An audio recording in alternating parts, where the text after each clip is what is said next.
Bom dia a todos! Começa mais uma vez este programinha um tanto quanto estranho, com uma figura, dessa vez eu juro, eu não vou fazer brincadeiras ou piadinhas e serei uma pessoa séria. E não queira quebrar a minha seriedade. Por favor, Larissa. Tá bom, pode deixar. Porque afinal de contas estamos com uma semestre doutora. Doutoranda. Tá vendo? Estamos com uma doutoranda, então, por favor, né? Um É, pouco de seriedade é necessário nessa bagaça aqui. nem é pra tanto. Larissa, obrigado por estar presente mais uma vez. Para quem não se lembra, a Larissa e o Naomi, a primeira vez que você participou do programa foi falando de mouse. Isso, sobre mouse, que eu estudei no mestrado. Foi um programa bem legal. Gosto muito de falar sobre quadrinhos do Art Spiegelman. Pois é, então dessa vez eu continuo mantendo a sua pessoa na sua zona de conforto, né? É, mais ou menos. Don Quixote é literatura, mas não tem um estudo bem desenvolvido sobre isso, mas vamos tentar apresentar a obra. Está saindo pela editora LPM, aliás, na verdade saiu pela editora LPM um conjunto de obras.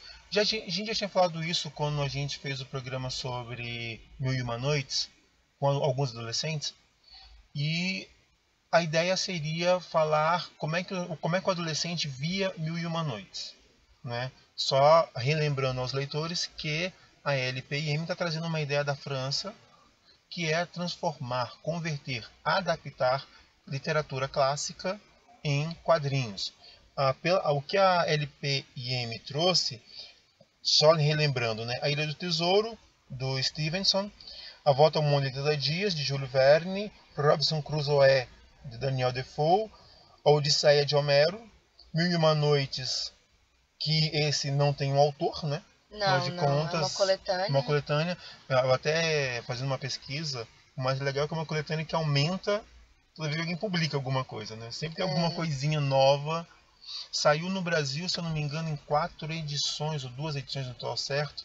Um calhamaço, né? das Mil e Uma Das Mil e Noites. Uma Noites. Uma edição lindíssima. São contos orais, né, da cultura indiana e persa e árabe, se eu não estou Isso. enganado. Uhum. Então é bem diversificado e não tem um autor específico, eram contos conhecidos das pessoas, da Uhum. tradição oral. Viagem ao Centro da Terra, também do Júlio Verne.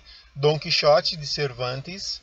Um Conto de Natal, de Charles Dickens. Guerra e Paz, de Tolstói. Esse é um dos mais legais, porque afinal de contas, Guerra e Paz é outro monstro. Não é acessível, não é fácil a leitura, realmente vai facilitar o conhecimento dessa E obra, né? um dos que eu amo a história, eu amo o tema, pena que infelizmente citam apenas uma parte, que é Os Les Miserables, de Victor Hugo. É lindo. E o filme, Victor né? Hugo, uma vez eu falei Victor Hugo, um professor quase me matou, que ele falou, não é Victor Hugo! Não, mas nós somos Aí eu portugueses. virei e falei, desculpa, mas eu não sei falar assim, então francês assim, tá? Mas eu agora não me lembro se é a editora Del Prates ou se é a editora Salvati. Sinceramente, não sei ao certo. Que está relançando as mesmas obras, só que em uma quantidade maior. Tem a história do Livro das Selvas, que já foi lançado do Mowgli.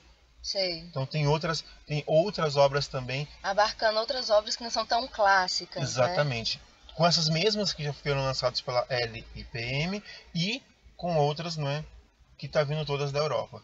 E Larissa, eu posso estar errado, muito errado, mas é uma ótima oportunidade para o MEC pegar essa leva de obras e entulhar as bibliotecas com essa literatura que, vamos ser sinceros, a literatura clássica não vai chegar ao nosso aluno. Não tem como pegar Mil e Uma Noites, né, que são várias épocas, várias formas de escrita, colocar para o aluno. Uhum. Uh, Eu acho que é válida a adaptação, ela é sempre muito importante, principalmente pensando no ensino de literatura para as crianças, para o um primeiro adolescente. contato. Primeiro contato, porque também uma criança de 12 anos lê, como a gente está vendo aqui, Machado de Assis, ou no caso Don Quixote, é uma leitura muito pesada, só que depende de como é feito, se a adaptação consegue manter algum projeto, que sempre uma obra tem um projeto principal. A gente vai discutir o projeto dessa, se isso é mantido, né? Então, tudo depende de como é feito. Eu acho super importante, principalmente porque a cultura que a gente vive é muito imagética, imagem, imagem, imagem. O aluno está o tempo todo na internet, no videogame, na televisão. Aí, quando vai para a sala de aula, é só escrita, linhas e linhas, e isso aí incomoda ele, né? Então, eu acho importante por isso, porque tem muito mais a ver com o tipo de vida que o aluno tem hoje. Mas depende de como é feito. Tudo Sim. tem que ter muito cuidado, né? Uma coisa que eu comentei com os alunos, né, que foi uma galerinha de uns colégios que eu ministro aula, que eu fiz a proposta para eles. Leiam Mil e Uma Noites e vamos lá. Eu quero vocês no estúdio para ver até que ponto dá para Ler, né? ler e Entender. vocês falarem da obra. Uhum. Então, assim, eu falei um bocadinho, mas eles também falaram. Eu acho que essa é a intenção dessa coleção, que eu acho muito boa. Entenda. Tornar a obra acessível, o aluno que depois vai fazer uma graduação na área ou vai se especializar, tem acesso à obra na íntegra, né? Exatamente. Ele vai ter esse conhecimento de uma coisa que talvez não fosse tão acessível. Eu acho que também talvez combate esses vários resumos que tem aí na internet, né?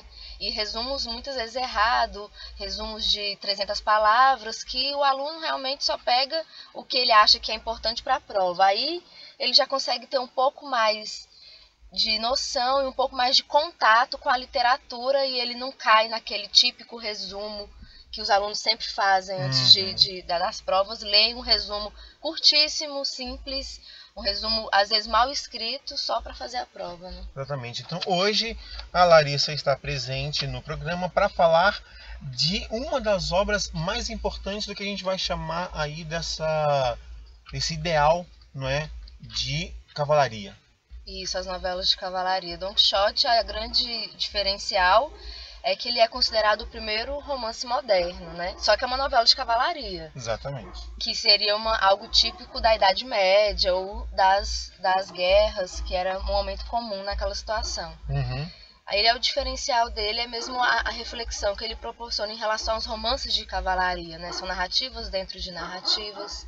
Ele constrói uma novela de cavalaria que questiona, problematiza e reflete sobre as novelas de cavalaria que antecederam essa obra. Então esse é o grande diferencial. Nós temos a adaptação em roteiro de... O seu francês é bom? O meu é horrível. Não. Eu já decidi que o já meu... foi, mas hoje... a especialista em francês é a Juni. Porque ela está fazendo 2 semestres, já está no 3º semestre de francês. Mas o meu francês é horrível. Então, a adaptação de Philippe Champignet, eu acho que se fala assim, e de Diane, ou Diane, não sei o certo. E com desenhos de David Pellet. Pellet. Esqueci que no francês não se fala a última letra. Bem, gente, as músicas de hoje são todas músicas, por incrível que pareça, nacionais. Deu um trabalho. Foi engraçado que dessa vez o trabalho não foi tão grande, não. Mas é legal dizer que todas as músicas hoje são literalmente nacionais. Tupiniquim, valorizando nossa cultura. Tirando uma música que é estrangeira. Então, vamos começar pelaquela que é estrangeira, que é o Coldplay, com Don Quixote, Spanish Rain, e vamos com Milton Nascimento, Don Quixote. Ótimo. Ok? Programa Quadrinhos 98,1, quinta-feira, com a Larissa, falando do trabalho do senhor Cervantes. Ou pelo menos uma adaptação, né? Uma adaptação da obra dele. Como é que é dele? Fica complicado, né?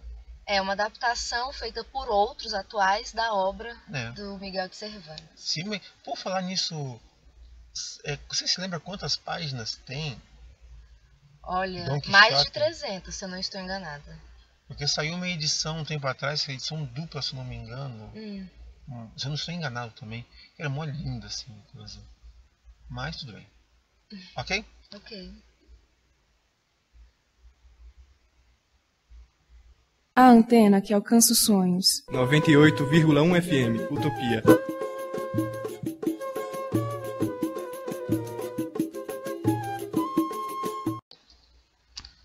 Larissa, tire-me uma dúvida que não é bem uma dúvida, mas talvez algumas pessoas tenham dúvidas sobre isso. O que é romance no sentido literário? Esse pergunta é meio idiota, mas tudo bem. E é complicada, porque a própria definição de literatura depende do tempo. Literatura no século XIX, né, na segunda metade, era ser realista. E nessa época que a gente está falando aí, que é século XVI, o Don Quixote já é século XVII, mas está falando somente da referência anterior. Na época, romance, escrever literatura era fazer relatos de aventuras de grandes cavaleiros em seus cavalos brancos, em seus alazões, que estavam ali lutando pelo bem de um país, defendendo a honra de donzelas e honrando tanto o seu país quanto a sua família e a sua linhagem. Então tem toda uma questão social. Os cavaleiros eram pessoas de alta classe, eram fidalgos, que enquanto os servos eram os escudeiros, então tem uma retratação das classes sociais.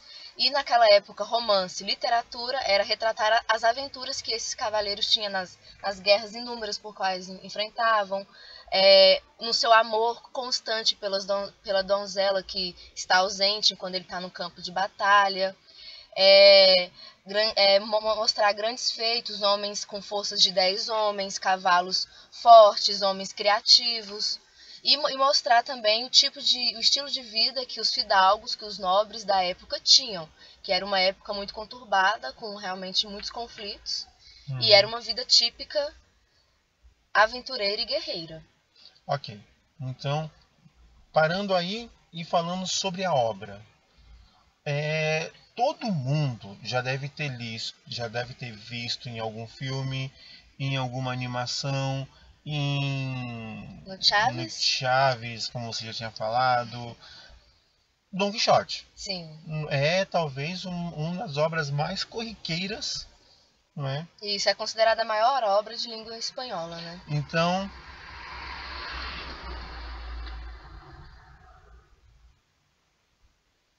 sendo assim, o que esse Don Quixote nos traz? O grande diferencial dele é que o Miguel de Cervantes, a partir do seu Don Quixote, que é o fidalgo que resolve, depois de ler milhares de novelas de cavalaria, o fidalgo, ou seja, ele está inserido nesse berço, nessa tradição de narrativas guerreiras, de narrativas de feitos heróicos.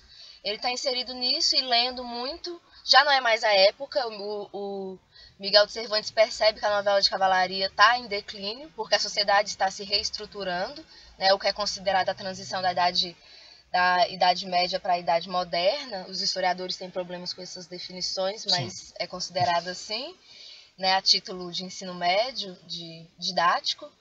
Então, o Miguel de Cervantes, o grande diferencial é porque ele faz um romance, percebendo já o declínio das novelas de cavalaria, mostrando novos caminhos para a literatura, e seria um questionamento e, quem sabe, até uma desestruturação, uma desconstrução das novelas de cavalaria, demonstrando o quanto que aquelas aventuras muitas vezes eram sem sentidos, enquanto que o fidalgo, que é o Don Quixote, aí, no caso, é um homem fraco. Então, demonstrando quanto aquilo das novelas de cavalaria era idealizado.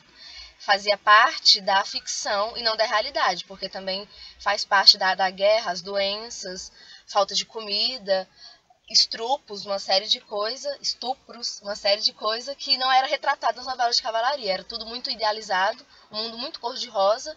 Miguel de Cervantes não constrói uma narrativa mostrando os males da novela de cavalaria, mas constrói um personagem louco, né, que imagina viver grandes feitos no mundo em que não tem mais espaço para isso, e que não é nada forte ou nada jovem, demonstrando que tudo isso é uma criação, é um modo de ver a realidade na época, e é um modo de embelezar um estilo de vida, principalmente dos fidalgos. Uhum. Então, assim, a gente tem uma obra que vai ser uma crítica. Uma crítica. Né? E o nosso personagem, como todo mundo já sabe, é um personagem velho. Sim.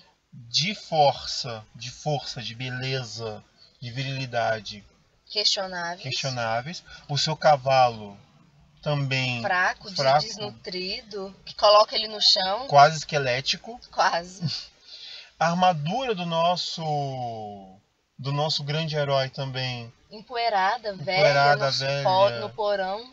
Ou seja, ele está tentando resgatar algo que ele fala que a armadura era um dos bisavós. Então, é um estilo de vida próprio de 2 gerações anteriores a ele, não atual. Então, acho que essa é a grande questão do Miguel de Cervantes, perceber que era preciso atualizar a literatura e, a partir disso, você vai revisitar e questionar, criticar o passado, né? Uhum. E, como um bom nobre, temos O escudeiro. Sancho Panza. Que a escudeiro barra... A gente está comentado antes, né? Que ele é o escudeiro barra servo. Isso. Porque ele tem tanta a visão do escudeiro de estar sempre ao lado do seu senhor, né, do seu cavaleiro, como ele também tem aquela posição de servo, né, da crença de que o meu senhor está certo, o meu senhor tem a razão e eu vou seguir o meu senhor para onde ele vá. Isso ele tem uma atitude ambígua. Às vezes ele percebe o quanto o Don Quixote está alucinando e delirando, e às vezes ele vai na onda e acredita e acha que mesmo que ele vai ganhar uma ilha, né? Caso o Don Quixote comece a juntar riquezas como ele acha que vai acontecer, né? Então, às vezes ele embarca na onda e às vezes como bom servo, e às vezes ele percebe a alucinação. A dama, né, a Dulcineia, é um amor inventado também. Ó, minha doce Dulcineia. Isso. Ele escolhe uma moça numa vila e escolhe ela como a sua dama, por quem ele vai fazer os grandes feitos heróicos. Ou seja, é a ela que ele dedica e é ela que está na mente dele enquanto ele está em batalha. Mas é um amor inventado. Eles nem se conheciam antes, não tiveram casos. Na verdade, tudo em torno do Don Quixote é inventado, né? Tudo que ele faz, tudo que ele cria e gera é invenção. Então isso talvez transforme a obra em algo tão fundamental. Eu costumo dizer que o Don Quixote, de acordo com um grande autor, ele é metaficcional. Metaficcional porque ele é uma ficção que se revela como tal. Né? O Miguel de Cervantes está construindo um personagem que constrói um outro personagem e acredita ser o Don Quixote e não o Quirrano, né? Que é realmente quem ele é. Então ele está... A grande diferencial, além de criticar as novelas de cavalaria, é problematizar e repensar também o que é ficção, como a ficção pode se mostrar para o leitor, como o personagem pode construir um outro personagem, assim, se assumir, ou seja, como há um entrecruzamento de histórias, narrativas dentro de narrativas, um espelhamento literário. Esse é o grande diferencial também. Uma das coisas mais importantes dessa adaptação, e eu já tinha comentado isso com os jovens Marcos, Vanessa e Maria, é que fazer uma adaptação para quadrinhos é muito complicado. Com certeza, de uma obra clássica, com linguagem do século XVII, então... Porque, em primeiro lugar, o autor tem que imaginar tudo. O desenhista, na verdade, tem que imaginar tudo. Tudo bem, se você for pegar Miguel de Cervantes, a obra original, as descrições estão lá. Mas, assim, uma coisa é você falar, a armadura dele era assim. Outra coisa é desenhá-la. Né? O programa que a gente fez com a Naomi, falando sobre as barbas do imperador, está exatamente nisso. Uma coisa é você falar como é a obra. Outra coisa é você desenhar ela. Tem um teórico dos quadrinhos que fala, né, que os quadrinhos,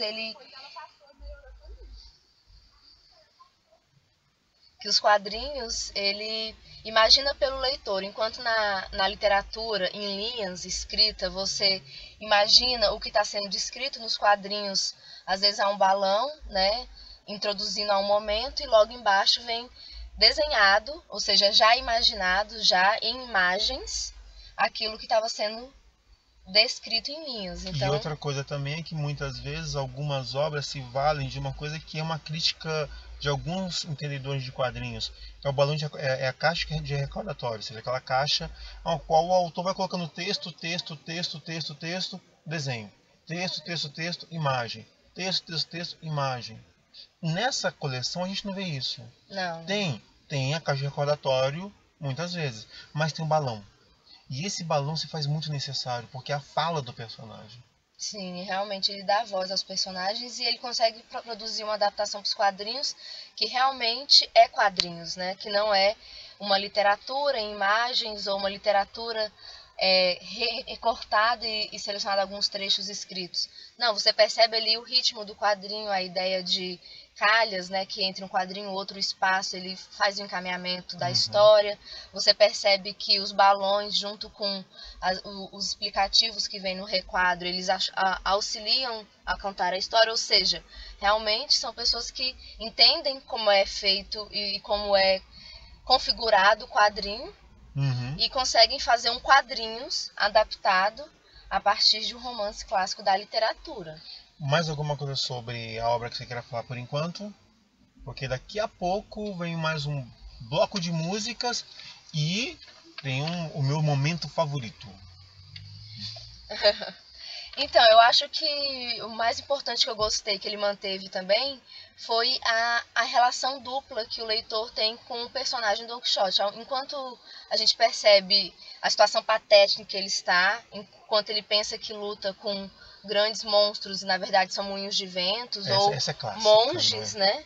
Quando ele encontra os monges, ele faz com que o leitor perceba e sinta piedade do protagonista Don Quixote e ao mesmo tempo ria das situações patéticas. Então, essa dupla relação de dó e riso, né? Porque você não vai deixar de rir porque ele está numa situação patética, mas também se sente dó porque ele está ali realmente num problema psíquico, né? Ele está alucinando. Então, essa dupla relação os quadrinhos mantêm em relação à obra literária. Mais alguma coisa? Então vamos para mais duas músicas, agora com Mutantes e Maria Rita.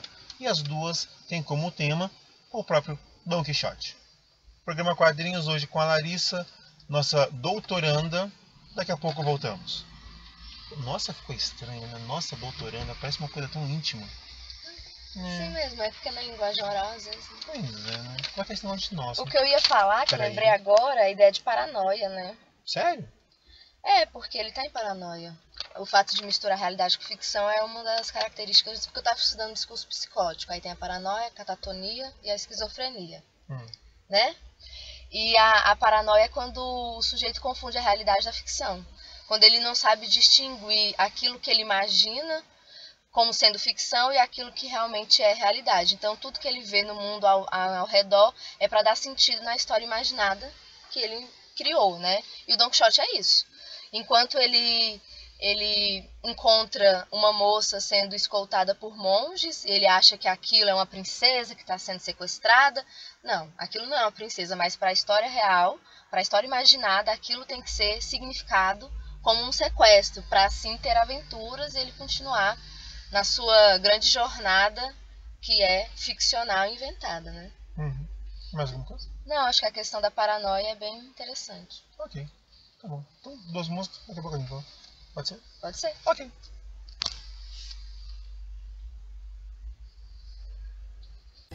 Acesse de qualquer lugar utopia.dissonante.org.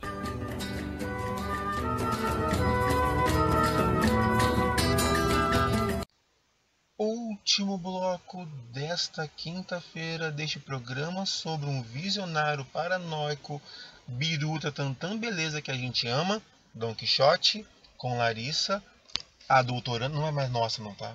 Mas de nossa, fica, por favor. A doutoranda Larissa comentando sobre Don Quixote, que saiu pela LIPM editora e está saindo agora por outra editora que eu não me lembro o nome direito, não sei se é Salvat ou se é Colecione Del Prates. Alguma das duas, se você for procurar, dá para achar. Vale dizer que a outra é mais barata. A segunda está sendo um pouquinho mais barata. Larissa, a obra tem um quê didático. Sim. Não é? Primeiro pela ideia que a gente já tinha falado antes, a linguagem. Não é a linguagem do século XIX, do século XVII. Ou XVI, que precede. É a linguagem do século XIX, do século XX, não é a linguagem cotidiana, vulgar, não é? Mas também não é a linguagem culta. Não, eles colocam alguns termos, né, para tornar a linguagem um pouco mais erudita, mas ela é bem coloquial, ela é bem dinâmica, ela é bem viva, bem rápida. O aluno ele não vai ter dificuldade em compreender o que está sendo dito por não conhecer o vocábulo, que é o que mais acontece, né? Ali tá bem simples, e o desenho também, né? traços bem realistas, um desenho bem didático, muito colorido, ou seja, não é expressionista, não busca outras conotações com o desenho, busca mesmo trazer Ele a procura obra. ser fiel de vez em quando. Fiel, Sim, é isso, aquela obra que beira o realismo, digamos assim. beira. Só não é totalmente realista porque problematiza a relação que o personagem tem com a realidade, né? Já que Exatamente. ele alucina. E daí já podemos falar do final, né? Pois é, acabou a obra, são... O livro são 300 e poucas páginas. E aqui você tem 200, 300 páginas. E aqui você tem 54 páginas. Isso, e ele encontra a redenção, né? Exatamente. Porque no final ele fica são. Finalmente, né, nosso personagem... Aviso, isso não é spoiler em chongas nenhuma, porque afinal de contas... Não é A obra é a obra é conhecida. conhecida. E no final, as últimas páginas não são mais sobre o quadrinho, mas é sobre Dom Quixote, o autor, sua época e sua obra. A qual nós temos Miguel de Cervantes, um apanhado sobre a biografia. A importância dele para a literatura. Ei, sabe de uma coisa? Eu vi isso no filme O Homem que Copiava. Você sabia que Miguel de Cervantes e William Shakespeare morreram no mesmo ano? Não. Pois é. Nós perdemos dois no mesmo ano. No mesmo ano, duas figuras fantásticas. Eu aprendi isso no Homem que Copiava.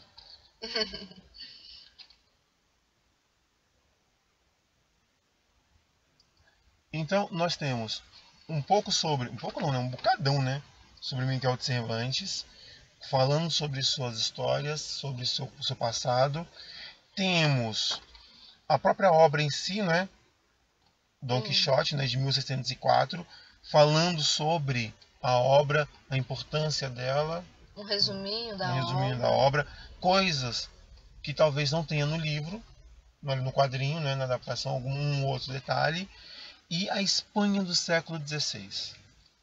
Daí já é um momento de contextualização, de entender em que sociedade esse tipo de novela de cavalaria surgiu, né? Esse tipo que eu falo, que critica o fazer da novela de cavalaria. Então é bem legal essa contextualização para o aluno realmente ter acesso à obra e ter acesso ao momento, ao autor e outras informações a mais, já que é uma obra tão antiga e já tem tanta importância e análise feita sobre ela.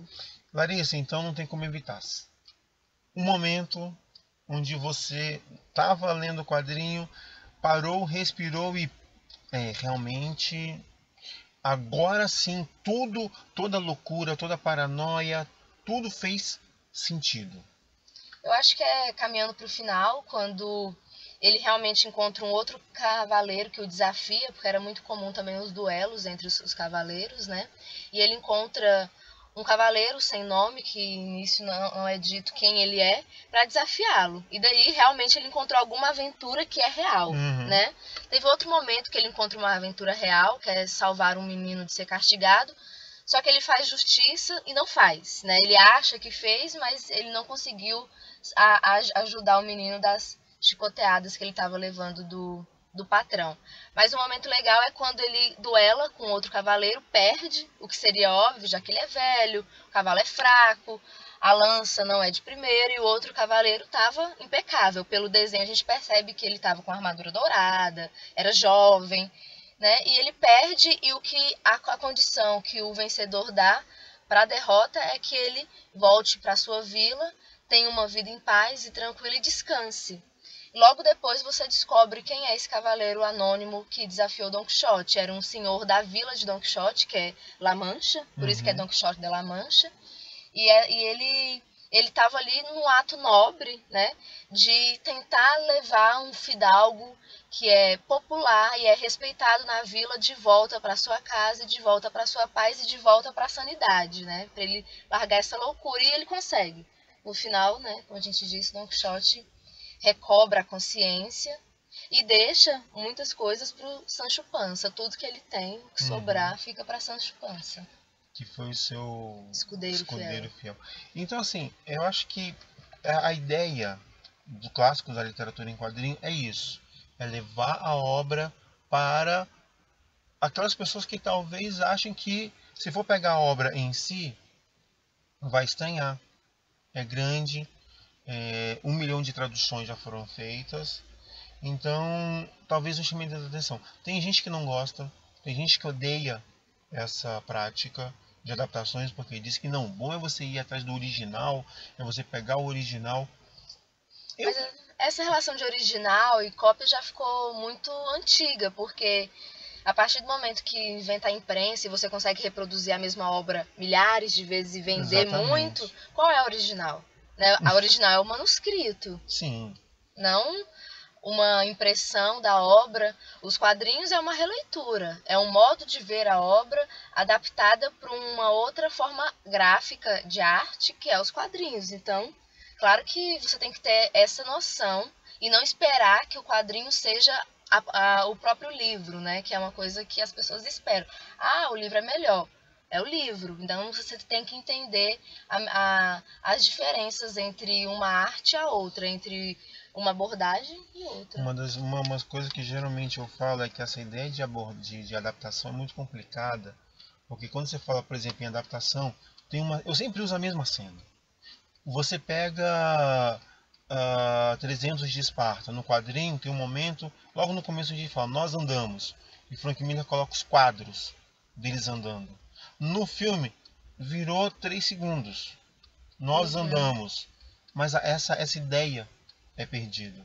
Então, eu acho que às vezes a adaptação ela é válida, mas contanto que ela seja bem feita, bem colocada, bem estruturada, aí sim a adaptação tem tudo de importância. E quem esteja fazendo, estude, faça uma análise da obra, do autor, para você manter os traços característicos que fizeram a obra ficar clássica, como é Don Quixote, senão você perdeu a essência da obra, né? Então, por exemplo, não é um caso dos quadrinhos, mas tem Capitudo, que é do Dom Casmurro de Machado de Assis, que foi uma minissérie feita por Luiz Fernando Carvalho na Globo.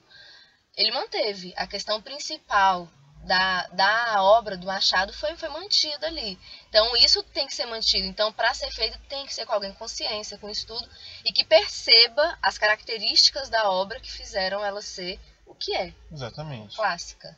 Porque no caso de Capitu não é só falando, mas é uma obra onde se você ficar traiu ou não traiu, traiu ou não traiu, traiu ou não traiu, você está entrando no jogo do autor.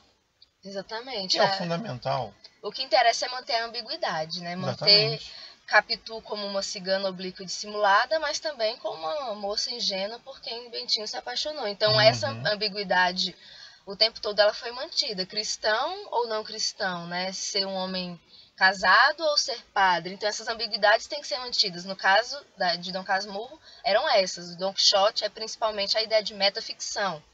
E cada um tem que analisar e perceber, né, os traços significativos. Que afinal de contas, se você tira essa ambiguidade da metaficção, se você tira a loucura, se você tira a paranoia e o vislumbre do personagem Don Quixote, não é mais a mesma da obra. crença do Sancho Panza e ao mesmo tempo a dualidade do próprio Sancho Panza, tudo se perde. Tudo se perde. Vamos para mais 2 músicas para o nosso bloco final, né? O programa acabar por agora. E 2 músicas que os nossos queridos e amados ouvintes vão achar estranha. Quais? Vamos de Engenheiros do Havaí com Don Quixote. E vamos com o samba enredo de 2010, Governador da Ilha, a Ilha do Governador, né? Escola de Samba Ilha do Governador, Don Quixote de la Mancha. Então, vamos com 2 obras, 2 músicas completamente insanas. Então, o programa hoje foi com músicas nacionais, tirando Coldplay, que também é legal. Sim, Coldplay é muito legal. Então, hoje o programa foi bem em torno da própria figura do Don Quixote. Ok? Agradeço a participação mais uma vez, a oportunidade de poder falar para vocês. Foi ótimo. Então, não se preocupe. Se você quiser, os nossos microfones sempre estarão abertos. Obrigada. Então, fique com mais 2 músicas. Até a semana que vem, não sei com quem, mas alguém vem pra cá. Ai,